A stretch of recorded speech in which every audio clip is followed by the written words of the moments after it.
I'm here with Derek Jenkins, the Director of Design for US Mazda.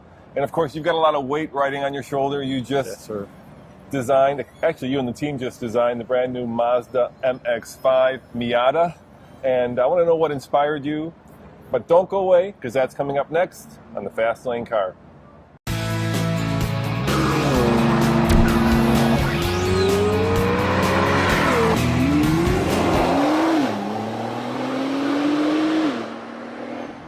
All right, Derek, so let's chat.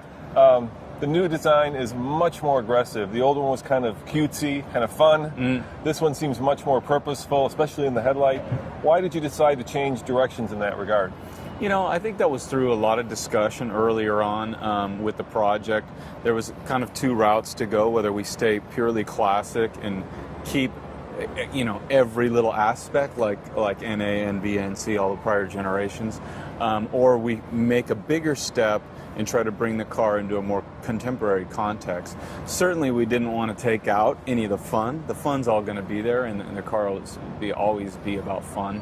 But we did want to put a stronger kind of face on the car, both you know, metaphorically and literally. But we wanted the car to have this a little bit more feeling of its capability, you know, so it really looked the part. We all know that MX-5 is a great handling vehicle, and it will always be that, but we wanted that to come across a little bit more in a modern way and a little less kind of in a 50s, 60s paradigm like it's been evolved from prior. So I got to ask you, what are your top three favorite aspects of the new car? Let's start with three. You know, I think for sure the interior. Yeah. I'm really proud of the interior. Our team had a lot to do with that. Started in California. My lead designer, Julian Montese, followed it all the way to the very end in Japan, lived over there for a while. So we're very proud of the interior. I think the overall proportion of the car, you know, we've managed to get a slightly longer wheelbase, bring the proportion of the car down, get the cabin of the car pulled back so you get that classic silhouette, and then for sure the front of the car. I think trying to put a stronger, more confident face on the car is something that will, I believe, attract new customers to the MX-5, new enthusiasts, you know, and I think that's very, very important for the long-term success of the car. Now, I was just talking to Bob Hall, and he was telling me about how the first generation was designed, and it seemed like that was kind of a moonshot. Absolutely. But you guys had a lot riding on your shoulders, right? This is a car that has a lot of pedigree, a lot of provenance. Yep. So there are people who have definite ideas, definite feelings. The company, of course, has the DNA of the brand in that car. So tell me about that. Was there a lot of pressure when you went down this, or was this a great opportunity for you? No, it's a tremendous pressure. I mean, there's a lot riding on it. It's our halo product, you know, and it very much is a core symbol of the DNA of any Mazda. So we take it very, very serious. But at the same time, as a designer, you're trying to understand and respect the heritage that comes with something like this. And then you also have this natural, innate desire to change stuff, you know. And so you're always trying to balance that out. And I think that also looking at how even other automakers with their icons, you know, the few companies that can luckily have that have carefully evolved. But every so often you have to take a bigger step, and that's what we've done here.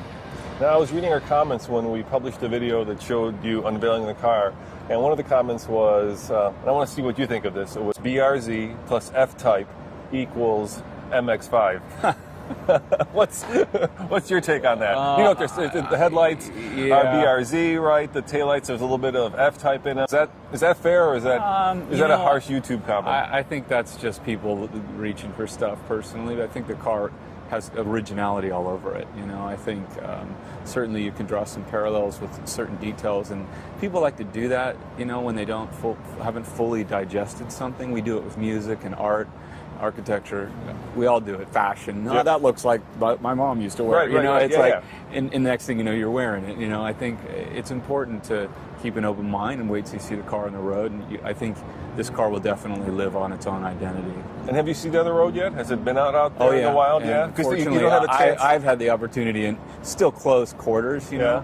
But obviously we have our test tracks and we have our viewing areas where we can see the car with the other cars and see it in at least rolling, you know, but not on the public road, of course. That's still That's still not been possible yet. So when you're kind of a Mazda designer, that's kind of in the same shoes that, let's say, Bob Hall is or Tom, what do you hope that people remember about you when they look at this car?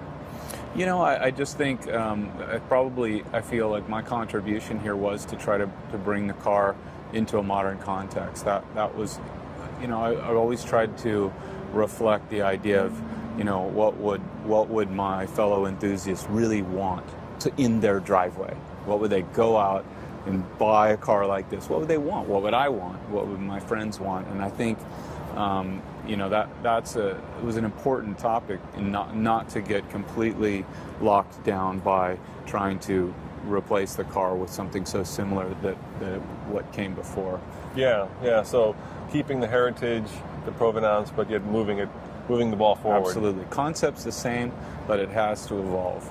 And is it hard designing a car that's so popular around the whole world, because people have different tastes, right? North American tastes are different than Asian taste and European taste. How do you walk that line? Yeah, huge challenge. Yeah. Definitely the car has certain appeals, and say, especially in Japan, you know, there's a certain buyer there, and it's probably pretty different than the buyer here. You know, the car's used differently. Certainly there's a European buyer. So yeah, that's a huge challenge, you know, but it's one of those things, again, with the risk of which way do you go. We still have, obviously the car has to be a global product, and it has to be a balanced approach and still work in all of those markets. So the real the sweat of that was really the coming together of the different teams around the world. You know, we have our team in California, we have our colleagues in Frankfurt, Germany, that represent the European region, and of course our main team in Japan.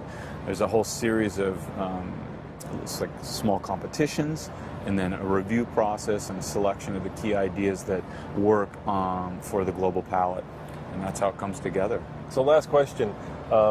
I have a son who's 17 years old, you know, and when this car was first introduced over 25 years ago, right, it was kind of a remake of the British Roadster, right. Lotus Elan, right? Right. But the next generation, or the current generation, doesn't have a clue, right? These people did not grow up with the Elan, they did not grow up with any of the old British cars. Yeah. So this to them represents the modern Roadster. Yeah. Were you thinking about that when you designed it? Was this something that was kind of in the back of your mind? If so, how did it affect your design of the car? Yeah, actually, we quite often use that exact same scenario, because the first car was born out of nostalgia for the 60s, right? By the boomer generation, if you will. And so when that generation grew to a point where they could afford a second or a third sports car, the MX-5 comes along, and it's perfect. Even someone like myself, where I'm more of an 80s person, I was fascinated by Lamborghini Countach and Lotus Esprits and Porsche Turbos and RX-7s and, you know, these great cars. So my kind of nostalgia is different, you know, and so your son's is yet a different again, and hence the importance to modernize it to a degree that it looks fresh to a new audience, but still has that DNA, still has that lineage. And again, that's what we're striving for. Well, thank you very much for your time. you. I really appreciate it. And thank you guys for watching. Check out tflcar.com for more news, views, and of course, great interviews with the designers that are forging today's modern classics. This is Roman. See you next time. Ciao.